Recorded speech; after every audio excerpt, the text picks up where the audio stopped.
There is so much going on in our personal lives, and then the world is changing faster every day. From day to day, we don't know what we will wake up to. How do we find joy and peace in our lives? How do we slow down to hear our own voices? There is a lot of noise out there, and it is overwhelming. Thank you, Jeff. All right. I love that question. I love it, love it, love it. That's really cool. That's a great question. How do we hear our own voices? Well, I got news for you. Your natural state is being happy, healthy, joyful, fearless, loving, and alive. And it's in there. It's in there. I promise you, I promise you, I promise you it's in there. And it's in there all the time. It's there for you to be with, sit with, live with, exist with. And the only reason you can't hear it is because of the noise that's coming at you from the outside world. So the primary conversation is going to be around overwhelm and how does overwhelm occur. So this diagram represents the nervous system. And in this nervous system, there's for most people, there's a lifetime of shock, panic, and trauma that's stored, that's stuck. And that's what these clearings are designed to do, is to free this, knock this stuff loose and get it out of the field. Most people walk around already with shock, panic, and trauma in their nervous system every day. And then on top of that, events happen. You're driving down the highway and somebody cuts you off, and or you're late for something, and you get all stressed out about that. So day-to-day events, monthly events, yearly events happen. Holidays are a really stressful time for most people, which when you stop and think about it, why is that?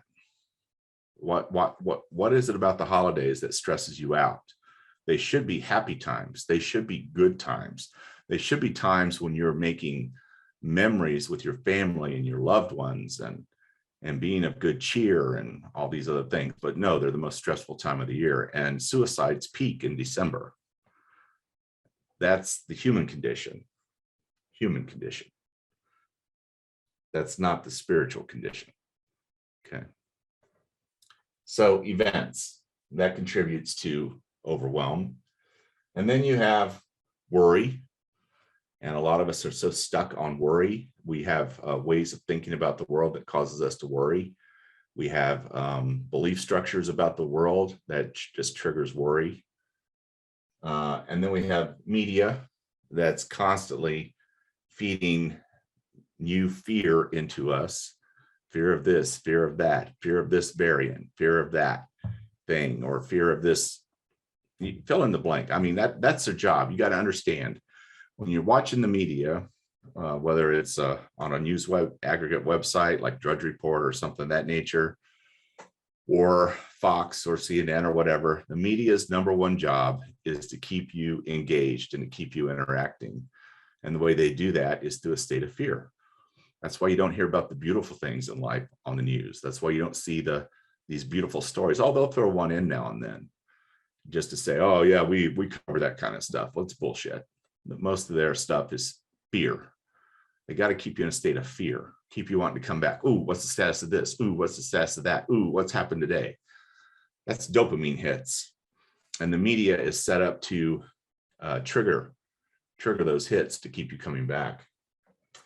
Stress, just in general stress, the stress of living, putting a roof over your head, keeping money flowing, being able to feed your kids, pay your taxes, all that kind of stuff. That's a huge amount of stress that's heaped upon you by the systems that we have in place. Our financial system, for example, the way it's set up is for debt.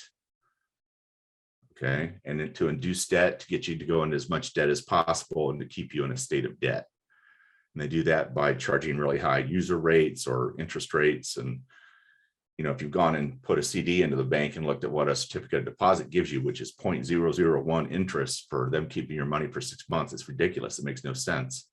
But if you go to borrow money, there's a different story. You borrow it at 10%, 15%, whatever. It's ridiculous. It's the system, the financial system is set up to keep you in a state of stress. And then your job. Okay, most people do not do what makes them happy. Most people do not do what makes them happy. Okay. So you pile that into a nervous system that's already full of shock, panic, and trauma, and full of events that are going on in your life and things coming up and things you got to plan for. And then you throw day-to-day stress in there. Well, it's real easy to fill up this tube here as fast as possible every day. And then that results in overwhelm. And then the next thing you hear overflows the nervous system. And now you're really in a state of panic, right? So we just don't have, the way our society is set up, it's not one of nurturing. It's not one of giving us time to recover and recoup every day. It's just builds, and then keeps us in a state of overwhelm. Okay. So that's how it happens energetically. Now, your nervous system has multiple pieces to it. This is a very simplistic drawing. There is the parasympathetic nervous system, the sympathetic nervous system, the cranial and spinal nerves, and then all the way out to the nadis, which is the energetic nervous system. And nowadays, I see almost all my clients have energy in the nadis. When you get energy in the nadis, you're in trouble. You're in a state of overflow. You're in a state of overwhelm. And that then taxes the physical body. And then the physical body degrades over time because you're not taking care of it, because you're so focused on these other issues. So some of the ways to get around that is, first of all, improve your physical health. Number one is improve your physical health. And that means exercise, whatever that looks like for you. There are numerous studies that just show walking 30 minutes a day. Walking 30 minutes a day de-stresses you. And the more time you can spend outside, the more imbalance your field becomes. You actually will begin to do some of your own clearing work, the more time you spend outside, running, walking, whatever it is. So just something as simple as walking 30 minutes a day. Your diet, eat organic as much as possible. There's so many chemicals that put stress on the body.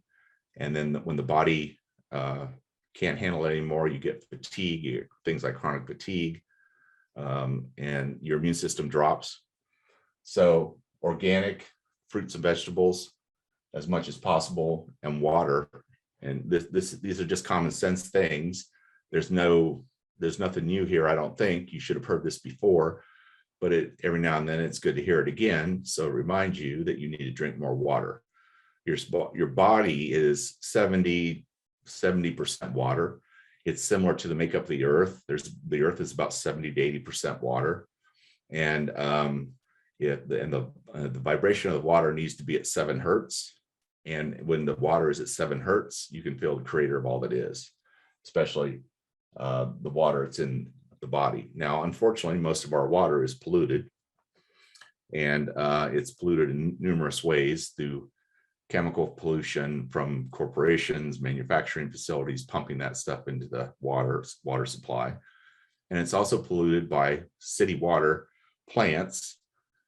Rather than using reverse osmosis filters or something of that nature, they use chemicals, and they use chlorine, and they put fluoride. Most big cities put fluoride in the water as well.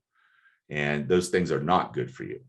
So if you're going to drink a lot of water, which you should, I recommend you filter your water through a reverse osmosis filter, distilling the water.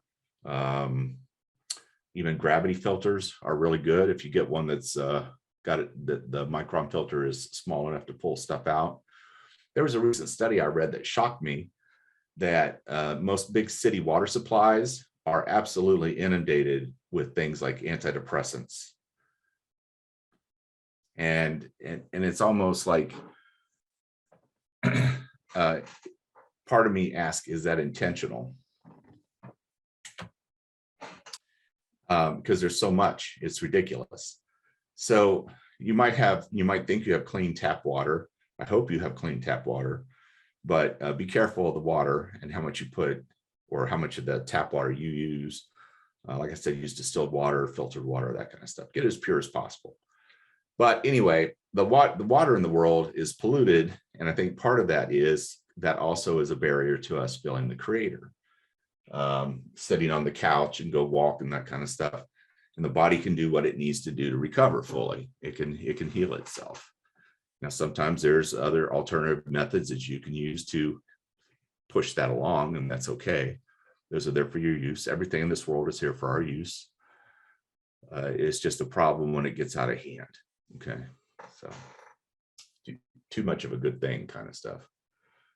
Supplements and minerals. I'm a big supplement fan. Our food supply that you get at Kroger or Aldi's or wherever you shop, our food supply is just inundated with chemicals and poisons. It's amazing. Just go into the grocery store next time and see how much stuff comes in a box, how much stuff comes in a package. Anything that's in a package, anything that's in a box, that's processed. It's not good for you. Okay.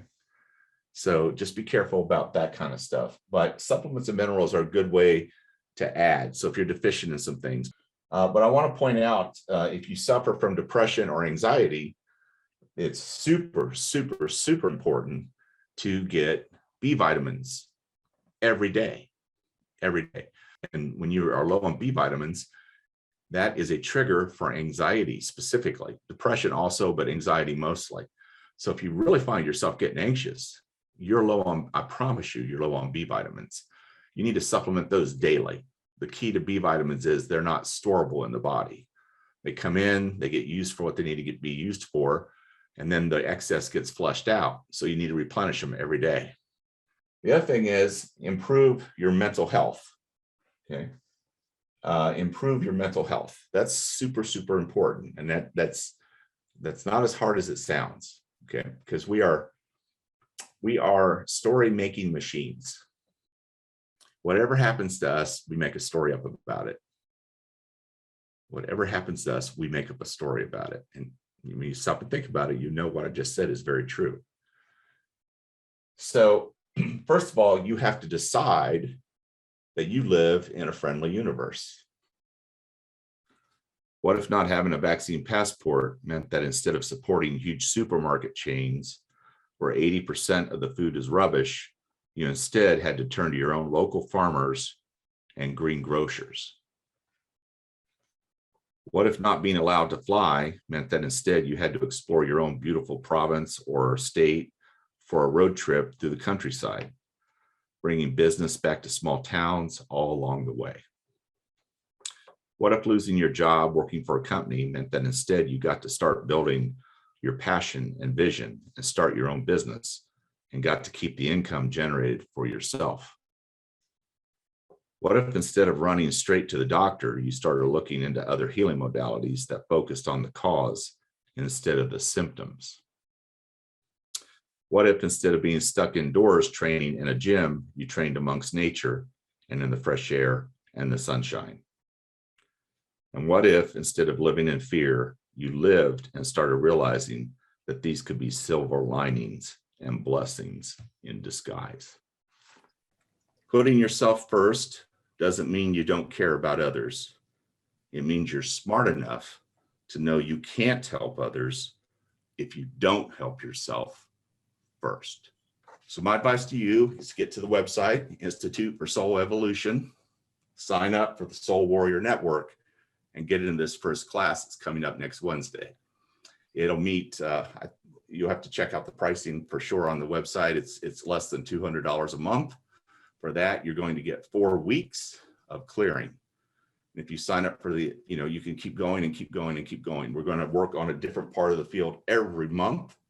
We're going to clean things up in different areas every month. And you just keep going until you feel like you've gotten your level of consciousness back and you feel like you've gotten your heaven on earth back. Okay.